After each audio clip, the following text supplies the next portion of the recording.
Погоду на российском Дальнем Востоке испортил мощный тихоокеанский суперциклон. Вобрав в себя тепло южных широт, поднимаясь на север, он столкнул эти массы с холодом русской зимы. Вторые сутки бушует шторм на Сахалине, вызвав ураганный ветер с порывами до 40 метров в секунду, и засыпав остров огромными сугробами. Так, например, только в Южно-Сахалинске за 2 дня выпало 54 мм осадков, это больше месячной нормы. На Сахалине перекрыто движение на многих дорогах, наблюдались трудности в работе аэропортов, были проблемы с электроснабжением. Спасатели несколько раз вызволяли из снежного плена застрявшие автомобили с людьми.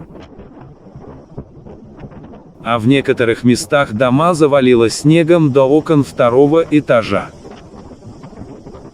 Сегодня, 17 февраля 2021 года, центр облачного вихря останется над югом Сахалина, поэтому снегопады там пока продолжатся, а скорость ветра в порывах составит 18-23 метра в секунду. Ух ты! И только завтра атмосфера над Сахалином успокоится.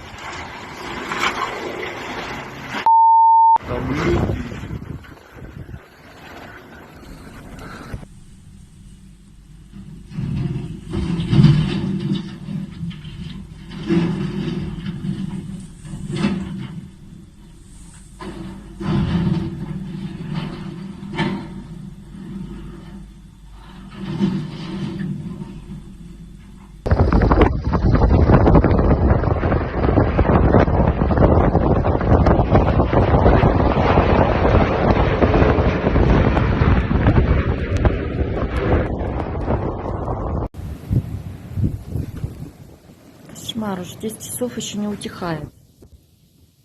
Дует и дует, дует и дует. Вон как сняло все. Суровая сахалинская погода.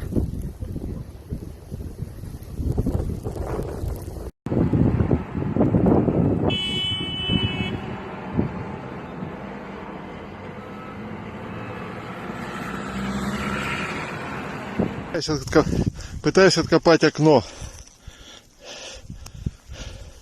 Снегу по самый козырек дома. То же самое.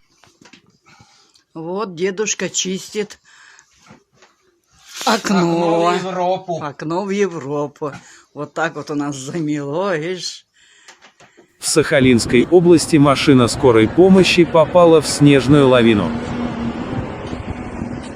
ЧП произошло у села Башняково Углегорского района.